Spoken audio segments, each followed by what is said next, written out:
Bom, o seu tempo é um tempo especial na filosofia, porque é de alguma maneira o embate, a contradição entre fé e razão.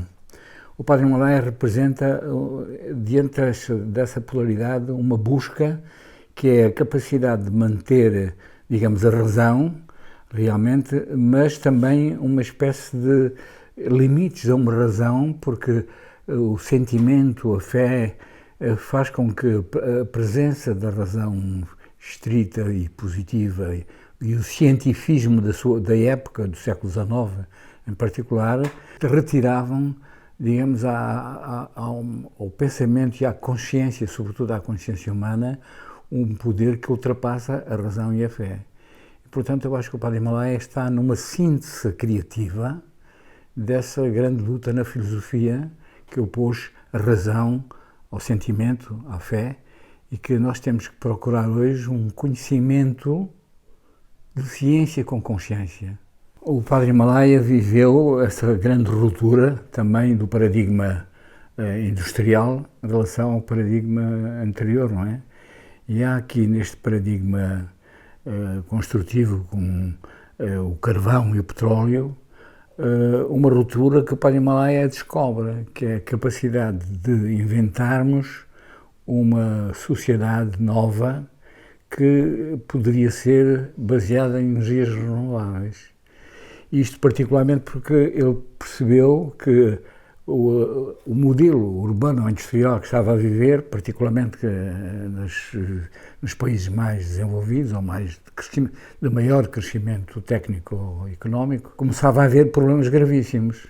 Problemas de contaminação, problemas de esgotamento, problemas graves para a biosfera, a natureza. A concepção do Padre Himalaia é uma concepção fundamental, uma ideia de Spinoza, que é a ideia de que Deus e a natureza são uma e a mesma coisa. E em 1900, mudança de século, ele pensou que esta máquina era a viragem de um novo modelo para a humanidade na tecnologia. E esse período que esteve à vista das pessoas realmente entusiasmou muita gente, mas também atemorizou, porque por um acaso houve uma seca nessa altura. Ele estava a fazer experiências justamente em Soré, na montanha, num sítio onde há muito sol realmente, e a população ficou aterrada com a seca que havia, as árvores não davam frutos, havia uma sensação de qualquer coisa no clima estava-se a passar, e eles jogaram cá essa máquina e vieram dispostos para dar cabo da máquina, mas o Padre Himalaia conseguiu, com a sua diplomacia, convencê-los que não era aquela máquina, eram outros problemas do mundo, e mostrou como à beira da máquina havia flores, havia uma série de coisas, e conseguiu explicar mais ou menos para que servia aquela máquina. Então, este aparelho tem uma particularidade, portanto, é um aparelho que se move num carril, tipo comboio, não é? Para circular, para avançar em constante relação com o Sol, e que permite realmente a temperatura. Mas o drama dele foi que ele controlou mal o movimento da máquina, e o Sol, quer dizer, a calote, que era uma calote pequena da parabólica que ele desenhou, caiu, e o Sol, em vez de irradiar a sua focagem para um centro especial onde ele recebia a temperatura máxima, acabou por cortar as pernas à máquina, caiu, e foi uma coisa terrivelmente dramática. Ele ficou desesperado, queria desistir. Ao mesmo tempo, foi a experiência de uma grande resiliência que este homem começou a mostrar ao mundo, e a nós todos, não é? Ele levantou-se e continuou a lutar por isso, e veio a fazer o aparelho. Agora, talvez em França, não temos a certeza, mas já há uma parte que seguramente foi feita em França, e ele levou então para St. Louis, para uma exposição internacional profundamente importante para o mundo, e essa máquina, como se sabe, ganhou o primeiro prémio da exposição de St. Louis. E o Padre Himalaia foi-lhe cedido um local sem nada, para poder montar o aparelho em frente à exposição das Filipinas. Portanto, no fundo, era como se não estivesse integrado na comitiva portuguesa que estava lá dentro de um pavilhão com materiais de vinho, dessas coisas, mas não de material científico. Ele começou a montar a pouco e há uma sequência de fotografias que existem da montagem. A montagem do Pirlióforo foi também apoiada pela família Broderick, onde ele estava alojado, uma família que tinha uma empresa que era a Broderick Bascom and Rope Company, que ajudou a montar o Pirlióforo. Portanto, não havia sequer... Foram apoios locais, apoios dos Estados Unidos e apoios de mecenas, neste caso dessas senhoras que o apoiaram economicamente, para que o Pirlióforo pudesse vir a ser realmente um grande invento que sobressaiu na feira de St. Louis e que saiu nos vários jornais como uma coisa de que ninguém estava à espera. E esses cabos de aço foram fundamentais para a criação da postura da máquina. A máquina era pesadíssima, tinha várias toneladas, e portanto só com os cabos de aço e a força das máquinas que o Sr. Broderick tinha, foi possível impor aquele poderoso aparelho de 80 metros quadrados. Superfície é uma coisa poderosíssima, com 6.600 espelhos. A relojoaria aqui é que funcionava ela própria de uma forma automática, não é? Foi o resultado também de previsões matemáticas do Padre Himalaia, que conseguiu encontrar uma relação simbiótica entre o relógio e a mudança a necessária movimento para que a máquina acompanhasse justamente o movimento solar, não é?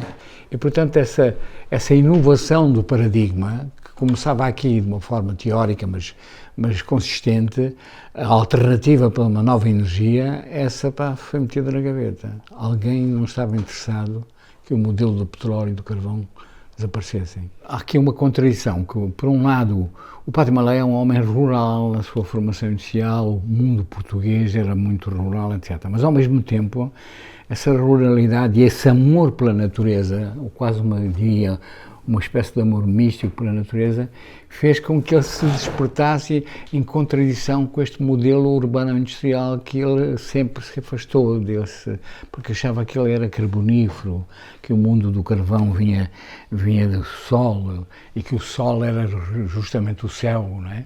E essa noção quase poética da vida do Himalaia era defender um modelo que viesse da luz e não das trevas. Não da matéria, mas do ser. E isso era importante na vida desse homem, que era um espiritual, era um homem espiritual, um homem 100% espiritual, talvez com contradições com a própria sua igreja, por achá-la que ela era demasiado materialista, mas ele era rigorosamente um homem solar. E então, eu creio que essa foi a primeira observação. Mas a segunda é que também ele descobriu que a vida do campo revelava também forças internas à natureza, que eram muito importantes para o mundo do futuro. Essas coisas da própria tradição da agricultura, portanto, rural do seu tempo, tinham forças especiais se as soubéssemos conhecer melhor. E eu acho que é isso que ele vai tentar perceber quando se propõe a pensar de uma nova forma, porque a sociedade industrial, o que era a tentativa de perceber a mente do homem como qualquer coisa de maquinista, do automatismo. Aliás, o século XIX está cheio, e até antes um bocado, do século XVII e XVIII mesmo, dos autómatos. Havia já uma mentalidade à procura de respostas mecânicas ao mundo, como se os homens fossem relógios e que a gente maquinalmente poderia resolver os problemas. E ele achava que isso era uma coisa realmente filosoficamente errada, era uma via que nos levava a meter na cabeça maquinismos e não ecossistemas. E creio que isso é que origina a grande sensibilidade que ele tem em relação à festa da árvore. A árvore para ele era um contraponto à máquina. Porque não é um organismo como uma árvore, não é uma máquina. O mundo da máquina não o interessava tanto, interessava mais o mundo da vida orgânica, não é? É graças também ao Himalaia que um livro alemão é traduzido e é editado em Portugal, em Braga, e que tem as anotações também do Padre Himalaia. Portanto, esta pedagogia é já uma forma de pedagogia que é a divulgação para que haja um conhecimento das populações, porque as populações rurais, muitas delas conhecem, mas conhecem de uma forma mais atávica e intuitiva, e esse conhecimento passa só para núcleos muito restritos de quem vive com as pessoas. O Padre Himalaia considerava que as crianças deviam estar numa escola que fosse uma quinta. Todas as escolas deveriam ter à sua volta a natureza e elas deveriam ter esse contacto direto com a natureza. E ao mesmo tempo a importância do animatógrafo, porque o animatógrafo era quase como uma forma de poder divulgar a alfabetização e a ciência de forma mais itinerante. O enigma do Padre Himalaia foi o facto de ter se preocupado com a energia solar e ser simultaneamente inventor de explosivos. Ter sido padre e ter vivido, muitas vezes à margem da igreja, sem nunca ter abandonado as suas convicções espirituais. Ter lidado com monárquicos, com republicanos e anarquistas, sem contudo se ligar pessoalmente a nenhum movimento. Ter viajado em longas paragens, sem sabermos as relações institucionais que estabeleceu. Ter recebido glória e fama e, ao mesmo tempo, abandono e desprezo. O perfil do professor, particularmente aqui em Portugal, eu vivi isso muito intensamente, porque tive a experiência, digamos, do fascismo português, em que as universidades a gente tinha que entrar com gravata, senão não entrava, não é? A fiscalização da maneira como era o comportamento dos alunos diante dos professores, os professores, aquele orgulho prepotente, digamos, do professorado universitário em relação aos alunos, e tudo isso foi subvertido pela experiência que eu tive em França com o Maio de 68, e verifiquei que o professor, para mim, transformou-se. Era um perfil de camaradagem com os alunos, era sobretudo não só dizer, falar, mas era fazer com eles. E o fazer com eles era aquilo que também em França experimentei. Eu, com as Belas Artes de Paris, fui com eles para Bidonville ajudar a construir uma casa do povo. Ora bem, com os alunos de Belas Artes também quisemos, como o próprio Padre Himalaia, quisemos mostrar como é que a energia solar podia resolver alguns problemas. A primeira foi uma experiência dentro do quintal da própria faculdade. Primeiro plantamos um nabal, fizemos uma cantina alimentar vegetariana, para que as pessoas pudessem ter pratos mais baratos e mais saudáveis, e plantamos esses nabais, chamou-se o Nabal de 1º de Maio. E depois fiz os espelhos do Padre Himalaia, numa maquineta que aqui está, que vocês veem, e que é com essa perliófero nós assamos sardinhas e tentamos levar também para os bares da lata, não é? Porque o sal funcionava fundamentalmente à volta das populações pobres, não é? E aí tentávamos mostrar que também se podia cozinhar com uma estrutura solar. Isso fez-me perceber, é uma experiência prática, não é?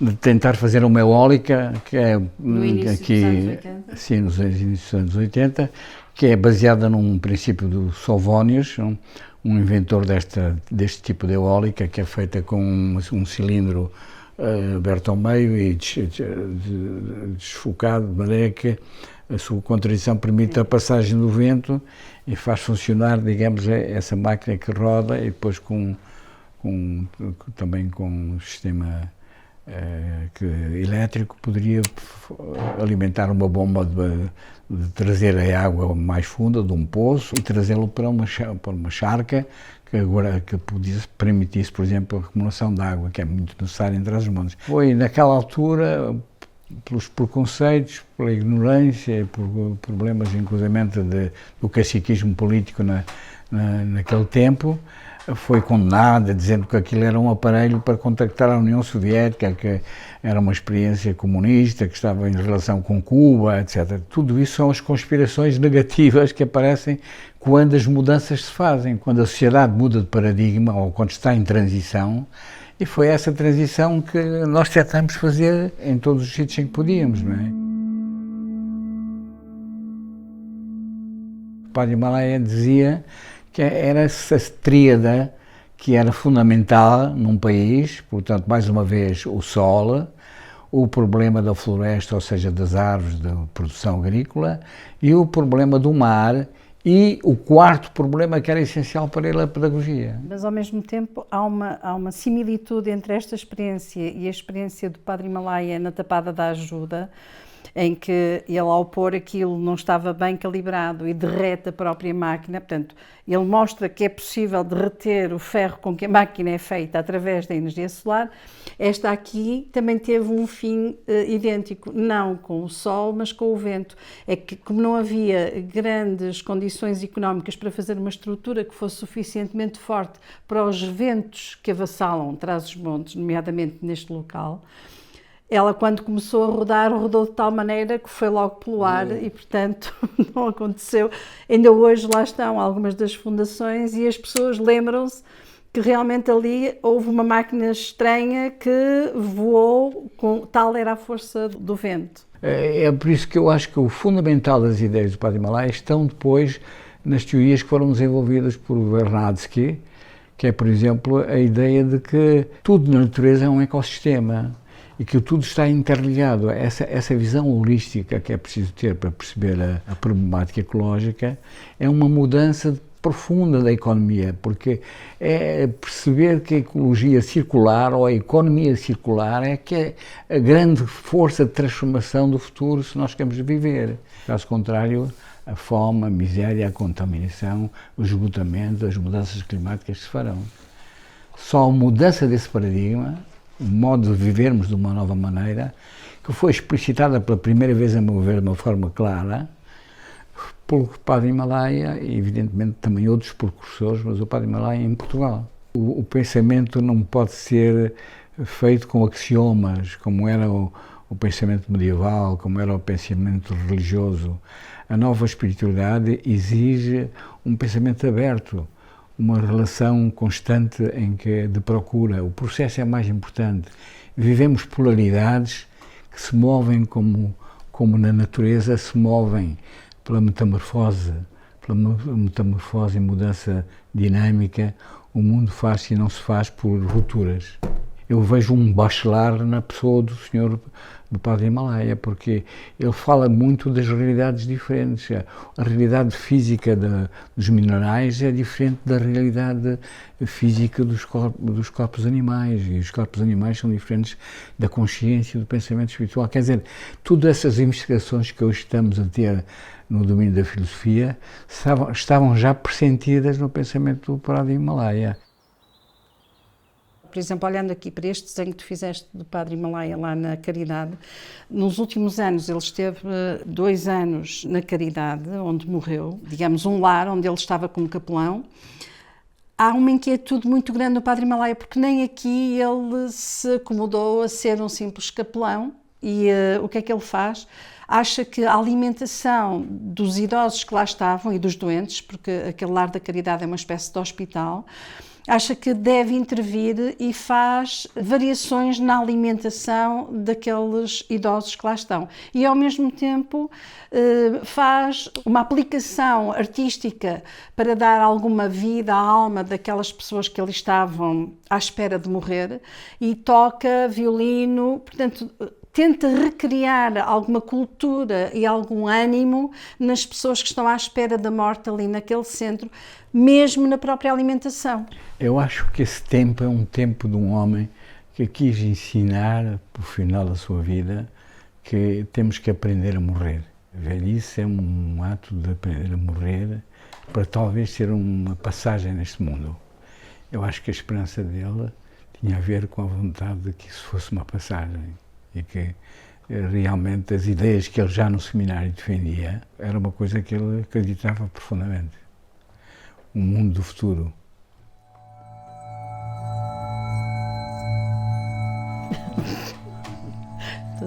esqueças de olhar para a Matilde.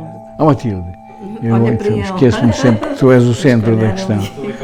A paralaxe da...